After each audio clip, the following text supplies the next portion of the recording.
Hello students, कैसे हैं आप सब लोग। आज हम लेक्चर नंबर 6 शुरू करेंगे मोशन का। लेकिन इसको शुरू करने से पहले हमने लेक्चर नंबर 5 तक जो भी डिस्कस किया है, जो भी न्यूमेरिकल्स हम लोगों ने की, एक बार छोटा सा ब्रीफ इंट्रोडक्शन हम वापस लेंगे। हम अब तक क्या क्या पढ़ चुके हैं। हम लोगों ने देखिए डिस्टेंस की बात की थी, डिस्प्लेसमेंट की बात की थी। ये बातें बताना इसलिए जरूरी है क्योंकि जो बीच में आके वीडियोस देख रहे हैं उनको आइडिया होना चाहिए कि हम अब तक क्या क्या पढ़ चुके हैं। डिस्टेंस हम लोग देख चुके हैं, डिस्प्लेसमेंट हम लोग देख चुके हैं, स्पीड हम लोगों ने देखी थी, वेलोसिटी हम लोगों ने देखी थी। स्पीड में हम लोगों ने क्या क्या पढ़ा था, एवरेज स्पीड और इंस्टेंटेनियस, और वेलोसिटी में हम लोगों ने क्या देखा था, एवरेज वेलोसिटी और इंस्टेंटेनियस वेलोसिटी। ये टॉपिक्स हम लोग पढ़ चुके हैं और इस पर कुछ बेस हम लोगों ने न्यूमेरिकल भी किए थे। तो देखिए लेक्चर नंबर 6 तक पहुंचने से पहले अगर आप जो प्रीवियस लेक्चर है अगर उनको थोड़ा देखें तो डेफिनेटली आपको ये चीजें बहुत आसान लगेगी। जो हम आज का टॉपिक पढ़ने वाले हैं बहुत इंपॉर्टेंट है इस चैप्टर का। देखिए सिस्टमेटिक वे है, आपको डिस्टेंस पढ़ना है, डिस्प्लेसमेंट पढ़ना है। डिस्टेंस और डिस्प्लेसमेंट पर आधारित फिर दो नई टर्म हम लोगों ने देखी थी, स्पीड और वेलोसिटी। स्पीड हमने पढ़ा था, स्पीड और वेलोसिटी हमने देखा था कि स्पीड आपकी स्केलर क्वांटिटी है और वेलोसिटी आपकी वेक्टर क्वांटिटी है, और बाकी सब कुछ हम पहले इनके बारे में पढ़ चुके हैं। तो आज हम अपना नया टॉपिक शुरू करेंगे, ध्यान रखिएगा, एक्सेलरेशन। आज जो चीज हम पढ़ने वाले हैं वो है एक्सेलरेशन, ध्यान रखिएगा।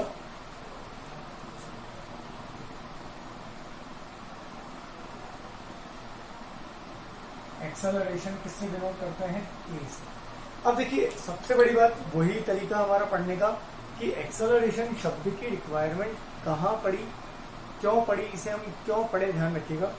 तो देखिए अगर मान लीजिए मैं आपको बोलूं एक शब्द मैं यूज करूं यूनिफॉर्म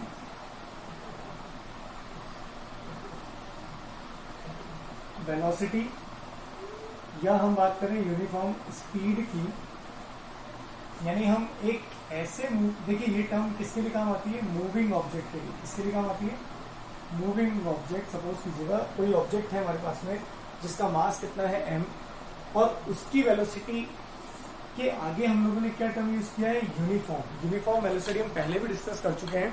यूनिफॉर्म वेलोसिटी या यूनिफॉर्म स्पीड का मतलब क्या है, इक्वल इंटरवल में इक्वल अगर डिस्टेंस ट्रेवल की जाए तो हम लोग ऐसे मोशन को क्या बोलते हैं, यूनिफॉर्म मोशन, जहां पर वेलोसिटी क्या रहेगी, सेम रहेगी। इक्वल इंटरवल में नहीं, आप अगर एक निश्चित टाइम इंटरवल के बाद में अगर आप डिस्टेंस ट्रेवल डिस्टेंस को देखेंगे तो वो क्या रहेगी, सेम रहेगी। यानी जैसे मान लीजिए कि अगर मैं अपनी बाइक लेकर घर से निकला तो जिस समय मैंने बाइक को निकाला उसको स्टैंड पे खड़ा किया, उस समय उसकी स्पीड कितनी है, 0।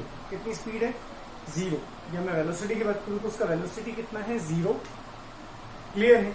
अब मान लीजिए कि मैं ट्रैफिक एरिया में गया तो वहां मेरी स्पीड कितनी आती है, 20 किलोमीटर पर आवर। जैसे हाईवे के ऊपर आया तो मेरी स्पीड कितनी हो जाती है, 50 किलोमीटर पर आवर, 70 किलोमीटर पर आवर। तो मैं जिस गाड़ी को ट्रेवल या लेके जा रहा हूं उसकी स्पीड यूनिफॉर्म नहीं है। तो हम जो जनरली मोशन पढ़ते हैं, मूविंग ऑब्जेक्ट के बारे में पढ़ते हैं, वो कैसे मोशन होते हैं, नॉन यूनिफॉर्म मोशन। कैसे मोशन होते हैं, non uniform.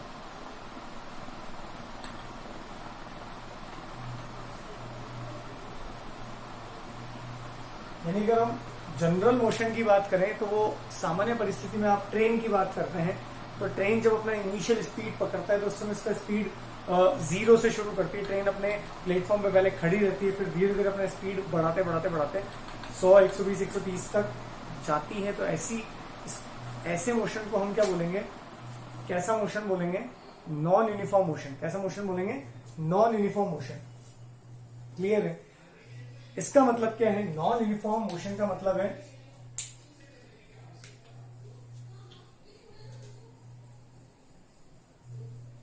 Change in speed और वेलोसिटी। यानी हम जिन मूविंग ऑब्जेक्ट्स की बात करते हैं उनमें जनरली स्पीड या वेलोसिटी जो है वो सेम नहीं रहती।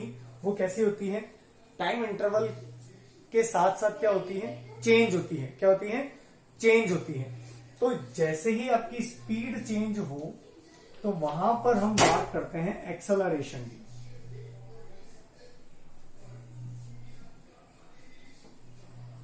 तो अब आप एक चीज समझिएगा कि एक्सेलरेशन यानी फिजिक्स में अब जब भी हम इस मोशन चैप्टर में किसकी बात करेंगे, एक्सेलरेशन यानी स्मॉल ए की बात करेंगे, तो आपको ये ध्यान रखना है कि जिस मूविंग ऑब्जेक्ट की बात हम कर रहे हैं वो कौन सा मोशन कर रहा है, नॉन यूनिफॉर्म मोशन। कैसा मोशन कर रहा है, नॉन यूनिफॉर्म मोशन। क्लियर है। तो जब भी हम ए को इंट्रोड्यूस करेंगे हम किसकी बात करेंगे, नॉन यूनिफॉर्म मोशन, एक्सेलरेशन की बात करेंगे। तो एक्सेलरेशन की डेफिनेशन अगर हम यहां से निकालने की कोशिश करें तो देखिए क्या होगी एक्सेलरेशन की डेफिनेशन। सिंपल तरीके से देखें तो हम लोगों को एक्सेलरेशन को प्रोड्यूस यानी एक्सेलरेशन को अप्लाई करने के लिए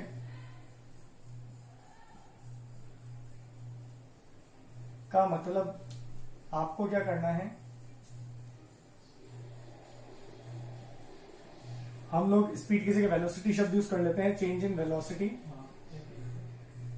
अब देखिए चेंज का मतलब क्या होता है, चेंज का मतलब ये होता है, जैसे मैं आपको एक एग्जांपल दूं, चेंज का मतलब है कि मान लीजिए आज मेरी इनकम 20,000 पर मंथ है, तो एक साल के बाद अगर मान लीजिए मैं मेरे इनकम के चेंज की बात करूं तो वो इनकम बढ़ भी सकती है, और जैसा आज रिसेशन का टाइम चल रहा है तो वो इनकम घट भी सकती है। तो चेंज का मतलब होता है किसी भी चीज का बढ़ जाना, जो प्रेजेंट कंडीशन है उससे बढ़ जाना या फिर उससे कम हो जाना। क्लियर है। तो अगर मैं चेंज इन वेलोसिटी की बात करूं तो दो टाइप के चेंज पॉसिबल हैं, या तो वेलोसिटी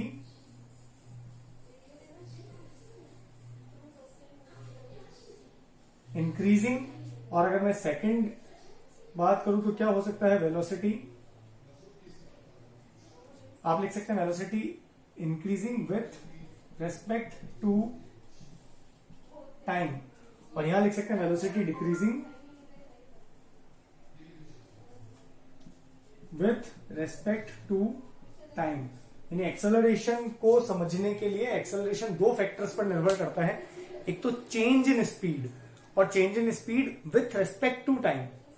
क्लियर है। तो एक्सेलरेशन का मतलब क्या है, स्पीड में वेलोसिटी में चेंज हो जाना विथ रेस्पेक्ट टू टाइम, क्या कहलाता है, एक्सेलरेशन। अब देखिए जब आपकी टाइम चेंज होने के साथ, नहीं टाइम इंक्रीज होने के साथ अगर आपकी वेलोसिटी बढ़े तो ऐसा एक्सेलरेशन क्या कहलाएगा आपका, पॉजिटिव एक्सेलरेशन।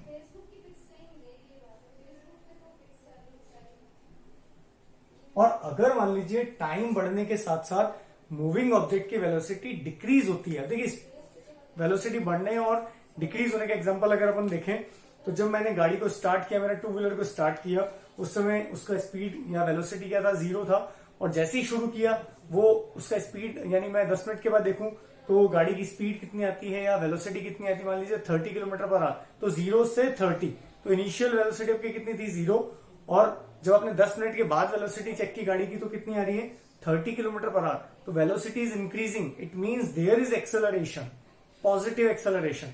और डिक्रीजिंग का मतलब मान लीजिए आप अपने घर पे पहुंचने ही वाले हैं, तो जब आप आधा किलोमीटर दूर थे, वहां स्पीड कितनी थी आपकी, 30 किलोमीटर पर आवर, और जब घर पहुंचते हैं वहां पे आप गाड़ी खड़ी कर देते हैं, ब्रेक लगा देते हैं, स्पीड कितनी हो जाती है, 0, तो उसको क्या बोलते हैं हम, नेगेटिव एक्सेलरेशन।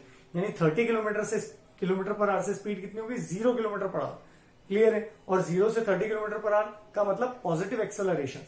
एक और बहुत खास बात है, जब भी आप एक्सेलरेशन मूविंग ऑब्जेक्ट के लिए यूज करेंगे तो वहां हम 100% फिजिक्स की एक नई क्वांटिटी की बात करेंगे, फोर्स की। किसकी बात करेंगे, वो अलग से कॉन्सेप्ट है, इसको हम बाद में देखेंगे। बस आप कुछ पॉइंट में आपको जो समझा रहा हूं वो समझिएगा। आज हमने मूविंग ऑब्जेक्ट के एक्सेलरेशन की बात की। एक्सेलरेशन का मतलब क्या होता है, change in velocity with respect to time.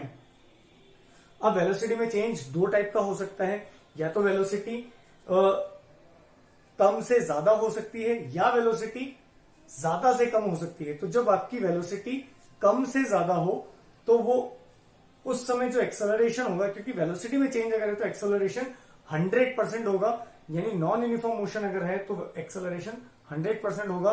तो मैं आपको क्या बोल रहा हूं, अगर आपकी वेलोसिटी 0 से बढ़ गई, इंक्रीज हो गई, तो उस समय कौन सा एक्सेलरेशन होगा, पॉजिटिव एक्सेलरेशन। और अगर आपकी वेलोसिटी ज्यादा से कम हो गई तो उस समय एक्सेलरेशन कैसा होगा, नेगेटिव एक्सेलरेशन, जिसको हम यहां पे हम क्या लिखेंगे, velocity decreasing with respect to time, तो हम लोग क्या बोलेंगे, जो एक्सेलरेशन यहां पर है उसको हम बोलेंगे नेगेटिव एक्सेलरेशन। क्या बोलेंगे, नेगेटिव एक्सेलरेशन। और इसी का दूसरा नाम है, ये जरूर नोट कीजिएगा, रिटार्डेशन। क्या नाम है, रिटार्डेशन। तो रिटार्डेशन शब्द और एक्सेलरेशन शब्द आप क्या कर सकते हैं, जब वेलोसिटी में चेंज पॉजिटिव है, यानी वेलोसिटी इंक्रीज हो रही है विद रिस्पेक्ट टू टाइम, तो उस समय हम शब्द क्या यूज कर सकते हैं, एक्सेलरेशन। और जिस समय आपकी वेलोसिटी ज्यादा से कम हो रही है तो उस समय भी चेंज इन वेलोसिटी है, तो उस समय भी हम जो नेगेटिव एक्सेलरेशन है उसके लिए एक अच्छा शब्द यूज करेंगे, रिटार्डेशन। क्लियर है। तो मैंने आपको क्या बुलाया, मैंने आपको क्या बताया, वेलोसिटी का अगर आप मान लीजिए डेफिनेशन लिखे, मैथमेटिकल अगर आपको वैल्यू लिखना है, जैसे आपने स्पीड का लिखा था डिस्टेंस अपॉन टाइम, वेलोसिटी का आपने लिखा था डिस्प्लेसमेंट अपॉन टाइम, तो एक्सेलरेशन का क्या बनेगा देखिएगा, जो मैथमेटिकल फॉर्मूला है वो क्या बनेगा। अब आपको इतना तो क्लियर हो ही है कि एक्सेलरेशन किस पर निर्भर करता है, वेलोसिटी पर, यानी change in velocity with respect to time. इसको सिर्फ हमको मैथमेटिकली लिखना है, तो हम कैसे लिखेंगे, देखिए एक्सेलरेशन को मैथमेटिकली किससे डिनोट करते हैं, ए से। तो अब हम क्या लिखेंगे, change in velocity with respect to time. Clear है। जिसको हम ऐसे भी लिख सकते हैं, देखिए ए इज इक्वल टू, हम लिख सकते हैं चेंज इन, देखिए फिजिक्स में चेंज को किससे इंडिकेट करते हैं, डेल्टा से। ये एक ट्राइंगल का साइन है जिसको हम किसके लिए बोलते हैं, जैसे मैंने लिखा डेल्टा वी, तो इसको आप क्या रीड करेंगे, चेंज इन वेलोसिटी, और विथ रिस्पेक्ट टू टाइम, तो टाइम में चेंज, ध्यान रखिएगा डेल्टा टी।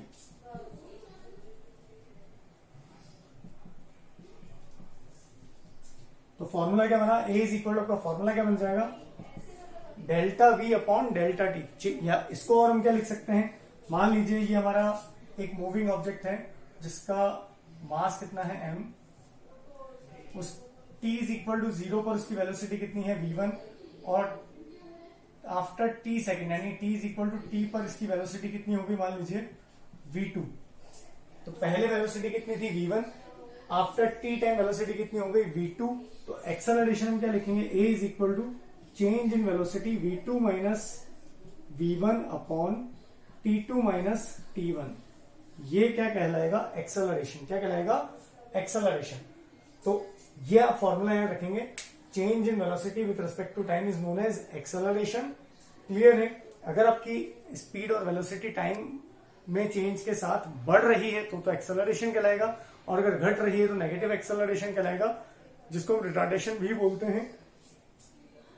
मैथमेटिकली हम क्या लिखेंगे इसको, change in velocity upon time, change in velocity upon change in time, v2 minus v1 upon t2 minus t1। ये फॉर्मूला जरूर याद रखें। देखिए तो मैथमेटिकल एक्सप्रेशन आप लोगों को आ गया। इसके बाद हम लिखेंगे SI यूनिट ऑफ एक्सेलरेशन। यही हमारा पढ़ने का तरीका होता है। पहले फिजिक्स में आपने एक नई चीज को इंट्रोड्यूस किया, एक्सेलरेशन। उसको आप नोट किससे करते हैं, लिखते किससे हैं, स्मॉल ए से लिखते हैं। जब भी फिजिक्स पढ़ेंगे टिल 12th क्लास एक्सेलरेशन किससे डिनोट किया जाएगा, स्मॉल ए से। तो आपने एक नई चीज पढ़ी, वो नई चीज किन बातों पर निर्भर करती है वो हमने देखा। तो ए का फॉर्मूला आप लोगों ने क्या बनाया, ए इज इक्वल टू, आपने क्या लिखा, delta we upon delta T. अब देखिए मुझे निकालना है SI यूनिट, ये एग्जाम में क्वेश्चन पूछे जाते हैं, ऑफ एक्सेलरेशन, यानी ए क्या हो जाएगा। अब SI यूनिट, आपको किसी भी चीज की SI यूनिट निकालने के लिए आप एक्सेलरेशन की SI यूनिट निकालना चाहते हैं तो आप ये देखिए एक्सेलरेशन किन फैक्टर्स पर निर्भर करता है, किस पर निर्भर करता है, v पर और t पर। तो आपको v की SI यूनिट पता होनी चाहिए और t की SI यूनिट पता होनी चाहिए। तो v की SI यूनिट तो हमको पता है क्या होती है, मीटर पर सेकेंड। क्लियर है, मीटर पर सेकेंड, ये v का SI यूनिट। और t का ऐसा यूनिट क्या होता है, सेकंड। तो इसके अकॉर्डिंग एक्सेलरेशन का ऐसा यूनिट क्या हो जाएगा, मीटर पर सेकंड का स्क्वायर। एक्सेलरेशन का यूनिट क्या हो जाएगा, मीटर पर सेकंड का स्क्वायर। तो ये कॉन्सेप्ट हम लोगों ने आज पढ़ा है। एक और पॉइंट इसमें लिख सकते हैं, जो हमारा एक्सेलरेशन है वो क्या है, वेक्टर क्वांटिटी। एक्सेलरेशन क्या है,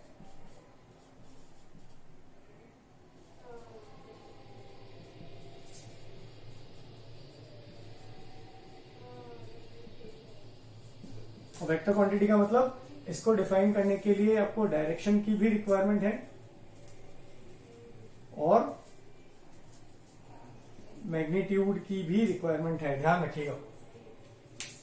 तो अभी हम लोगों ने क्या पढ़ा है, एक्सेलरेशन का फॉर्मूला हम लोगों ने देखा, इसके बाद हम लोगों ने इसका मैथमेटिकल एक्सप्रेशन देखा, ये देखा कि ये वेक्टर क्वांटिटी है। और जब भी फिजिक्स में मूविंग ऑब्जेक्ट के लिए एक्सेलरेशन की बात करेंगे तो वहां पर वेलोसिटी बदल रही होगी, बदलकर वो हो सकता है कम हो जाए या ज्यादा हो जाए। कम हो जाए तो रिटार्डेशन शब्द यूज करेंगे, ज्यादा हो जाए तो हम एक्सेलरेशन शब्द यूज करेंगे। यहां तक हम लोगों को क्लियर है। इसके बाद देखिए,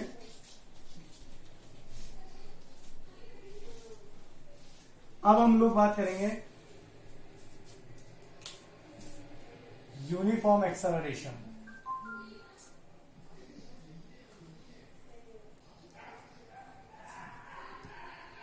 और एक बात करेंगे नॉन यूनिफॉर्म एक्सेलरेशन।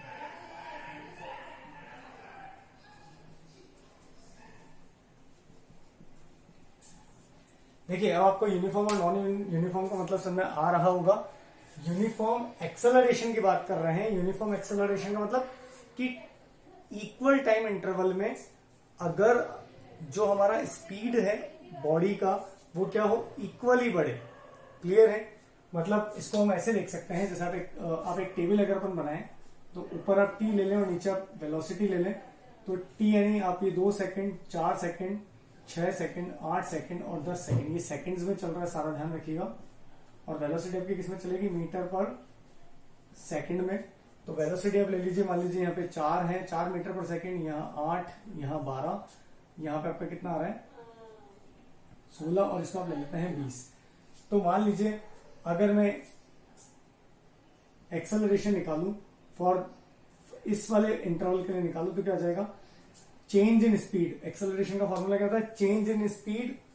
तो चेंज इन स्पीड अगर मैं इस इंटरवल के लिए निकालूं तो 8 - 4 divided by change in time, क्या लिखेंगे 4 - 2, कितना आ जाएगा ये 4/2, कितना आ जाएगा 2 मीटर पर सेकंड स्क्वायर। ये यूनिट लिखना ना भूलें। फिर अगर आप नेक्स्ट इंटरवल की बात करें, आप इस इंटरवल के लिए निकालें तो देखिए आप टाइम इंटरवल वापस आपने सेम लिया है, कितना आ जाएगा 6 - 4, नीचे आएगा टाइम, और यहां पर आपका चेंज इन वेलोसिटी कितना है 12 - 8, कितना आ जाएगा 4/2, वापस कितना आ रहा है 2 मीटर पर सेकंड स्क्वायर, 2 मीटर पर सेकंड स्क्वायर।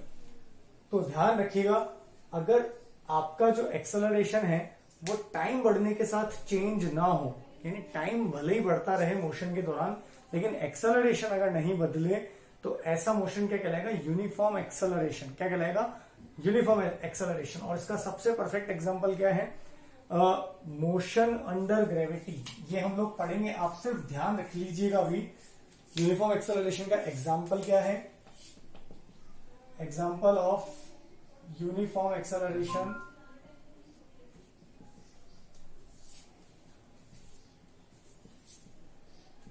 क्या है, मोशन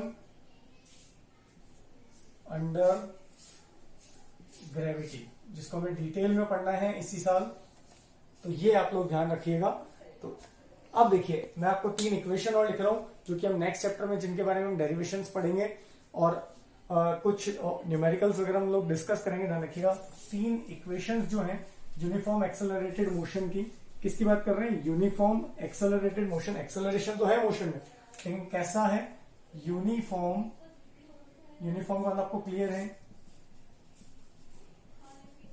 एक्सेलरेटेड का मतलब आपको पता है मोशन, यानी बॉडी का मोशन एक्सेलरेटेड है, लेकिन एक्सेलरेशन कैसा है, यूनिफॉर्म। तो इसके लिए 3 इक्वेशन आपको पढ़नी है, जिसको आप लर्न करके रखेंगे। ध्यान रखिएगा, क्या है, v is equal to u plus a t. ये आपको कुछ समझ नहीं आएगा, आपसे मेमोराइज करके रखेंगे, ध्यान रखिएगा। V square is equal to u square plus 2as, और थर्ड है आपका s is equal to u t plus half of a t square. ये आपको लर्न करनी है, क्या चीज है, इसको हम पढ़ेंगे आने वाले लेक्चर्स में। आज के लिए काफी है। चलिए, टाइम है हमारे पास में 2 मिनट 3 मिनट हम और देख सकते हैं। ये 3 इक्वेशन हम लोग पढ़ेंगे, तो यहां पर ये आपको सिर्फ रटना है।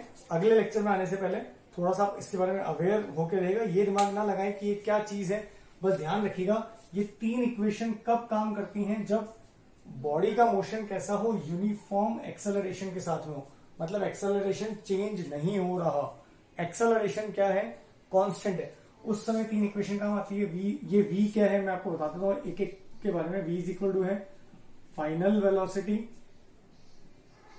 किसकी, मूविंग ऑब्जेक्ट की, ऑफ यू क्या है, इनिशियल वेलोसिटी, जैसे आप गाड़ी को शुरू करते हैं उस समय आपकी इनिशियल वेलोसिटी, ऑफ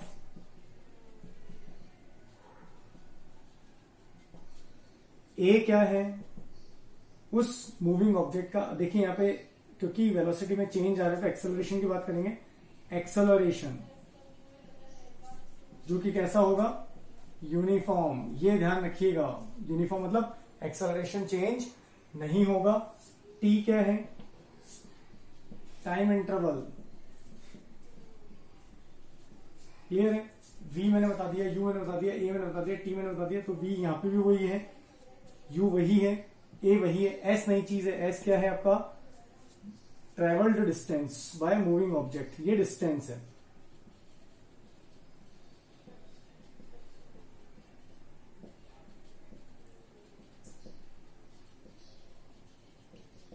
चलिए अब हम इस वीडियो को फिनिश करेंगे। मुझे उम्मीद है कि आप लोग ये लर्न करेंगे। अगले चैप्टर के अगले वीडियो में हम लोग इसको बहुत प्रॉपरली पढ़ने वाले हैं। एक्सेलरेशन बहुत अच्छे से समझिएगा। कोई क्वेरी हो तो कमेंट में लिखें और प्रॉब्लम पूछें। आज के लिए काफी है।